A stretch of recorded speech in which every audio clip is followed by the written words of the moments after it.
So I've been accused more than a few times in the comments on my videos of being someone who relies too much on human logic and reason and not enough on scripture and revelation to make my case. Or if that accusation isn't explicitly made, I'll often see complaints that I didn't cite enough Bible verses for their liking, and that this is a typical problem with us Catholics, that we aren't fluent enough in the Bible so that we have to rely on human logic instead.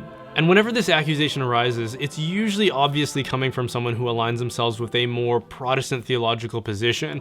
And of course, not all Protestants are motivated by this kind of instinct, but for those that are, I would say that they come by it honestly as something that is inherited from a thought tradition that goes all the way back to Luther and the Reformation.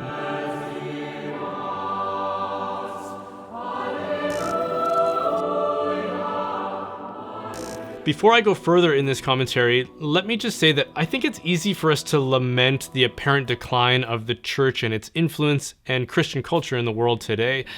Whenever Christians try to do something worthwhile, it always seems like it's kind of second rate. Like Christian movies would be one of the things that comes to mind when I think about this. Which is why whenever somebody in the church or a group of somebodies in the church puts out something that is a high caliber, I really want to see that thing succeed, and that's the case with this video sponsor, which comes from Sophia Institute Press. They've just released a board game called Inspiration, and I have to say, I was honestly blown away by the depth of creativity and production that went into this thing. The artwork, the packaging, and the content aren't just good from what you might expect from a Catholic board game, but from a standard by which anything in this genre would be judged by. There's this whole adventure theme to it that lets you assume these character roles and then engage in a collaborative strategic effort with all the other players. And there's also an educational dimension to it where players are challenged by their knowledge of history and science and the church's role and influence in both. And I'm no scholar, but I'm not really a slouch in that area either, and I was reading through these trivia cards and I was definitely learning things that I didn't know. So if you're still looking for gift ideas and you've noticed that options that promote healthy and productive leisure are kind of scarce, then take a look at Inspiration by Sophia Institute Press, and also be encouraged by the fact that you'll be supporting a worthwhile Catholic organization. And as always, I will leave links to where you can find it in the description or in the comments of this video, depending on wherever you're watching it from. Early on in my conversion to Christianity, and before I became Catholic, I became aware of the competing claims between Protestantism and Catholicism. And one of the things that stood out to me was this accusation that would often come from the Protestant side that said that at some point in the church's history, Catholicism had become infected by pagan influences. And this is why it's so ritualistic and why its theology seems to go well beyond the essentials of what we read in Scripture. And I have to admit, the first time I encountered St. Thomas Aquinas' writing was in one of his proofs for the existence of God.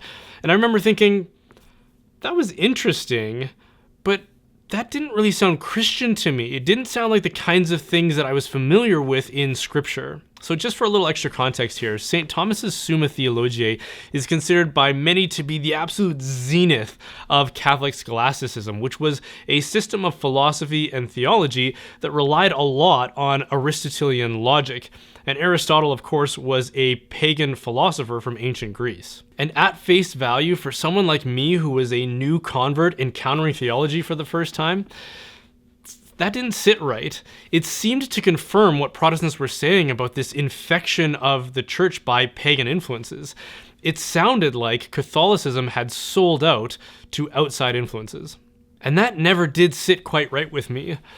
But I also noticed that Protestants in the various churches that I was attending, as I was exploring all these variations within Christianity, whether they be liberal mainline Protestant or more conservative evangelical, were all doing something that I very much sympathized with, but could also be easily compared to this same thing that they were condemning in Catholicism. Something I really admired about Protestants was how engaged they were with the culture around them. They were very deliberate about finding ways to make Christianity more accessible to non-Christians. And for anyone who pays much attention to Christ's Great Commission to go and evangelize the world, this is something that really resonated with me. But what I saw Protestants doing was finding ways to build common ground with the secular culture, by making concessions to it. So in liberal Protestantism, I saw what C.S. Lewis would have called Christianity and water, where they were diluting their doctrines and their teachings so that they would become more compatible with the existing cultural climate. In conservative evangelical Christianity, I saw a similar dynamic but expressed in a different way. So instead of compromising on their teachings and their doctrines, they were compromising on their mode of worship, or what might be called liturgy. I think that they were recognizing that when people get together in cultural type gatherings, there were certain recognizable things like stages and lighting and smoke machines and sound systems and rock bands. So they got rid of their choirs and vestments and pews and organs and pulpits and replaced them with things that would be more recognizable in a secular stage production. So in both ends of this spectrum of Protestantism, what we see are attempts to make Christianity more relevant to non-Christians. But the problem with this is that relevance isn't a virtue, and it isn't something that, as far as I've been able to tell, is encouraged anywhere in Scripture. And then we have great thinkers, great Christian thinkers like G.K. Chesterton, who describe that as a degrading slavery. The challenge with this approach is that it requires some kind of concession. It requires that the church amputate some essential limb in order to make it more approachable to the outside world. So either its doctrines and teachings or its cultural worship. But I would argue that neither of these things work, and that both are instances of exactly what the Catholic Church was being accused of, which is selling out to the surrounding culture.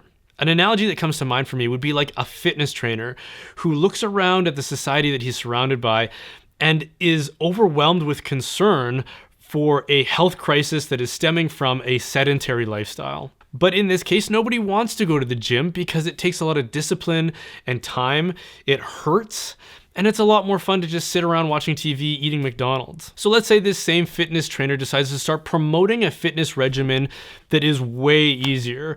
So it takes way less time to accomplish, and it's the kind of thing that isn't going to make you sore the next day. So people hear this and they get excited and they all come and they flock to the gym because this sounds great. You can get fit without spending much effort or much time.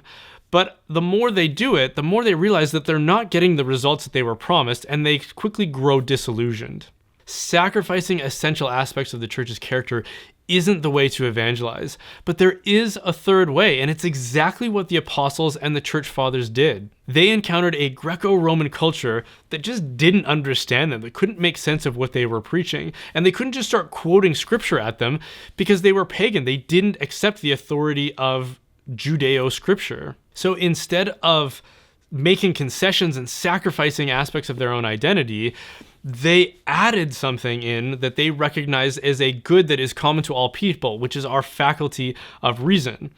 They recognized this great intellectual tradition that existed in the people of ancient Greece and ancient Rome, and they integrated it into their own intellectual tradition. Reason became the bridge that the outside world could then cross and encounter the revelation of God through the person of Jesus.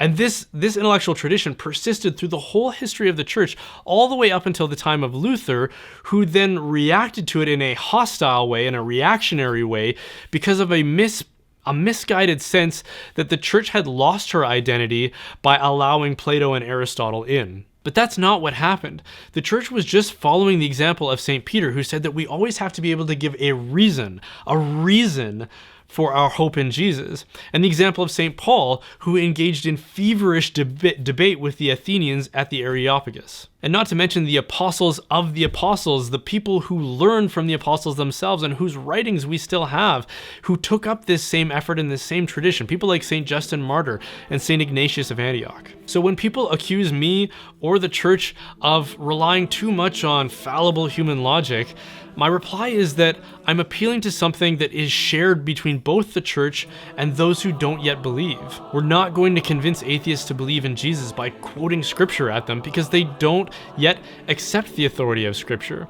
We need to build a bridge for them that they can cross based on something that is common to all people, and that is through the use of reason.